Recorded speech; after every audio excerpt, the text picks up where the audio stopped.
Hello दोस्तों, आप सभी का स्वागत है आपके अपने आजाद ग्लोबल इंस्टीट्यूट यूट्यूब चैनल पर। जैसे कि आप सभी को पता है कि डेली की तरह इस क्लास में करंट अफेयर्स के 10 क्वेश्चन पढ़ने वाले हैं, जो प्रश्न सभी परीक्षाओं के लिए अति महत्वपूर्ण है। तो चलिए आज की क्लास शुरू करते हैं। आज की क्लास का पहला क्वेश्चन है कि हाल ही में चर्चा में रहे ब्लू घोस्ट मिशन, हाल ही में चर्चा में रहे ब्लू घोस्ट मिशन का संबंध किससे है? तो यह संबंध किससे है? तो ऐसे चंद्रमा से इसका संबंध है। तो चंद्रमा के बारे में देखते हैं। तो चंद्रमा यानी 2 मार्च को चंद्रमा के नमूने लाएगा। तो पहले इसके ब्लू घोस्ट मिशन के बारे में देखते हैं। तो इसे लॉन्च किया गया है, तो फायर फ्लाई एरोस्पेस के द्वारा इसे लॉन्च किया गया है। तो इसके व्हीकल यानी कौन से व्हीकल से लॉन्च किया गया है? तो फाल्कन 9 रॉकेट के द्वारा इसे लॉन्च किया गया है, या स्पेस एक्स कंपनी के द्वारा इसे लॉन्च किया गया है। और इसे नासा के आर्टमिस मिशन का ही एक चरण है। तो ब्लू घोस्ट मिशन यह जो है, तो आर्टमिस मिशन का ही एक चरण है। नासा के द्वारा आर्टमिस मिशन चलाया गया था, उसका ही एक चरण है। तो यह चांद पर मनुष्य को वापस उतारना इसका उद्देश्य है आर्टमिस मिशन का।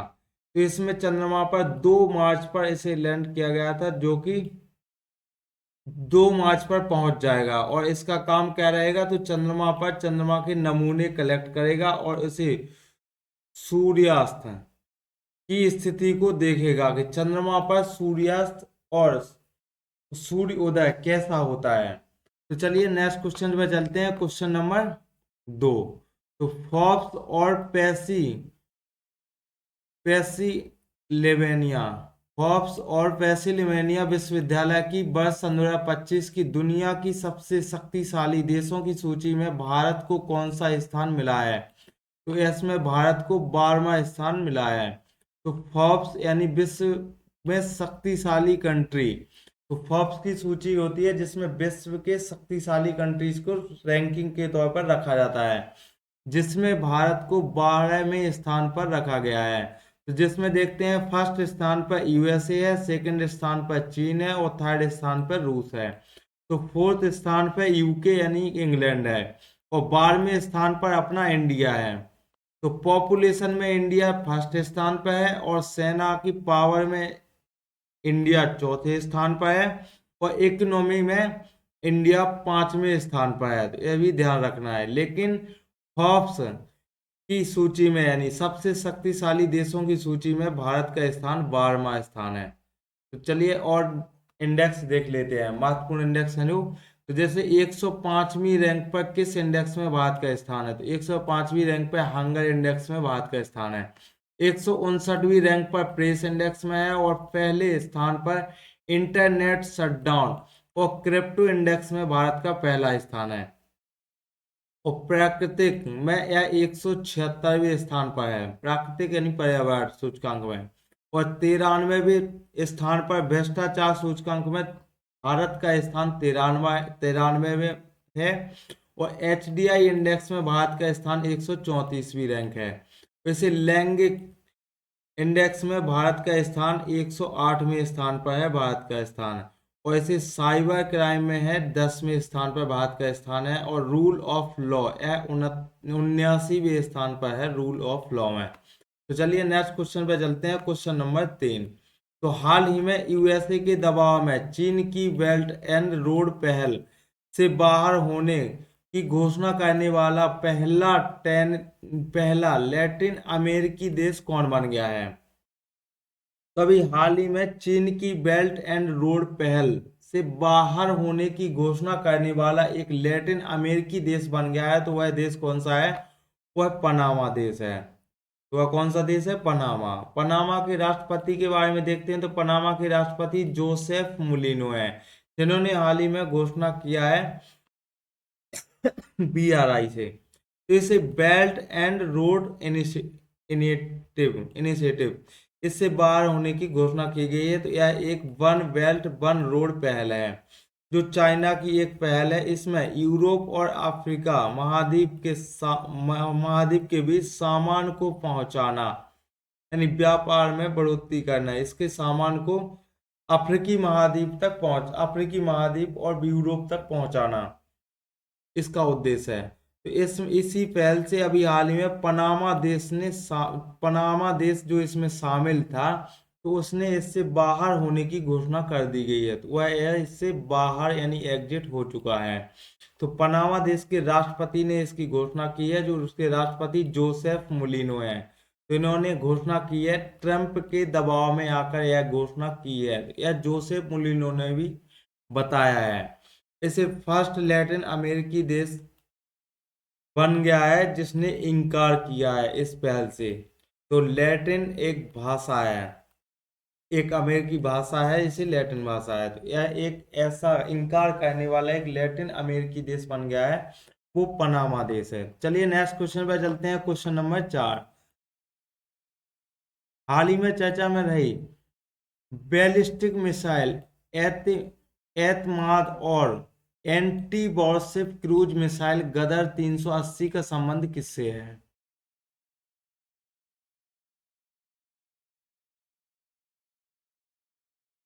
तो एतमाद मिसाइल और गदर 380 मिसाइल, इन दोनों मिसाइलों के बारे में देखते हैं, तो इनका संबंध है ईरान देश से।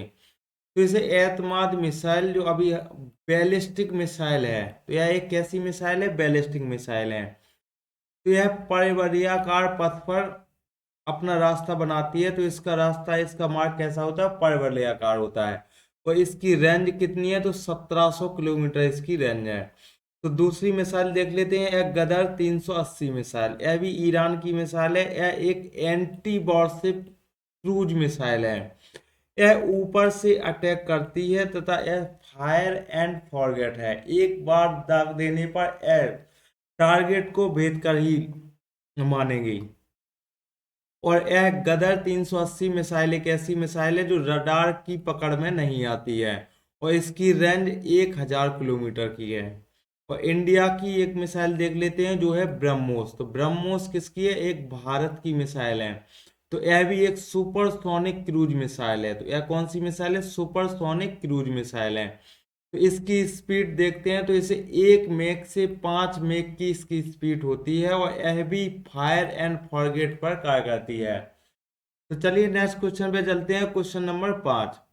तो हाल ही में डब्ल्यूएचओ ने विश्व फार्मा कोपिया की 15वीं अंतर्राष्ट्रीय बैठक कहाँ आयोजित की है?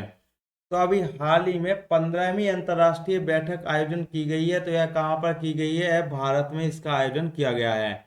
तो विश्व फार्माकोपिया बैठक, इसका क्रम कौन सा है? 15वें नंबर का क्रम है।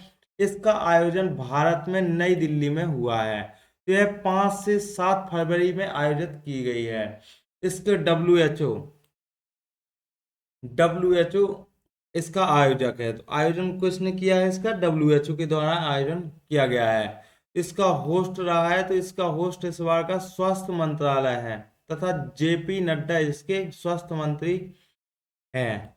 चलिए नेक्स्ट क्वेश्चन पे चलते हैं, क्वेश्चन नंबर 6। तो वित्त वर्ष 2023-24 में भारतीय निर्यात का शीर्ष गंतव्य देश कौन बन गया है? तो शीर्ष गंतव्य देश कौन सा है? तो यह यूएसए है। तो भारतीय निर्यात का शीर्ष गंतव्य देश बन गया है, तो वह देश है यूएसए। तो देखते हैं इसमें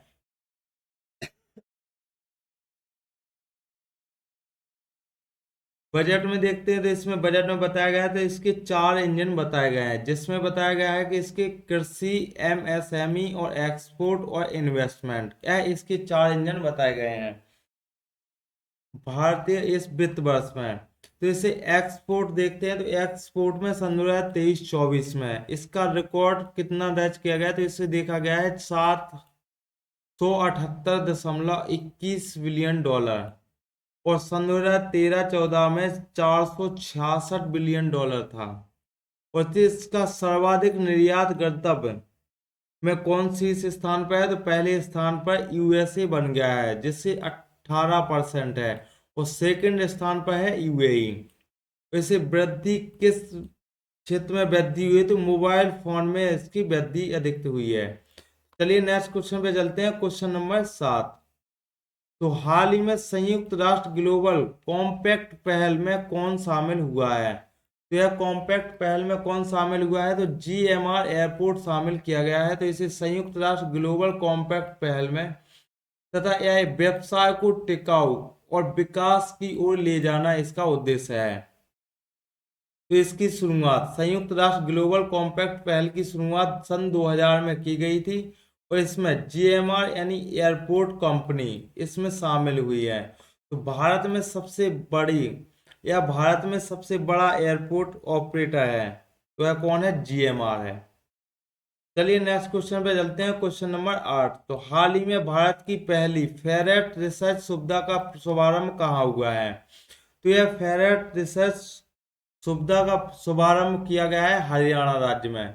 तो भारत की पहली फेरेट रिसर्च सुविधा इसको स्टार्ट किया गया है फरीदाबाद के हरियाणा में इसका स्टार्ट किया गया है। इसे श्वसन संबंधी रोग की रिसर्च के लिए इसका उद्घाटन किया गया है। जैसे कि एग्जाम्पल कोविड-19 या इन्फ्लुएंजा, गर्भवती महिला, नवजात शिशु, इनमें होने वाली ऐसी कोविड-19 जैसी बीमारियों को रिसर्च करने के लिए इसके स्थापित किया गया है। तो चलिए नेक्स्ट क्वेश्चन पे चलते हैं। Question number 9। तो हाल ही में चर्चा में रही भारतीय सेना की विजय दुर्ग कमान का संबंध किससे है? विजय दुर्ग कमान का संबंध कोलकाता से है। तो फोर्ट विलियम नाम से देखते हैं तो यह कहाँ पर स्थित है? कोलकाता में स्थित है फोर्ट विलियम। तो यह एक भारतीय सेना पूर्वी कमान का हेडक्वार्टर है। तो इसे नया इसका नाम चेंज कर दिया गया है। फोर्ट विलियम का नाम चेंज करके क्या कर दिया गया है? तो इसका विजय दुर्ग नाम रख दिया गया है। और इसे राजा विलियम के सम्मान पर इसका नाम रखा गया था। राजा विलियम के नाम पर इसका नाम रखा गया था फोर्ट विलियम।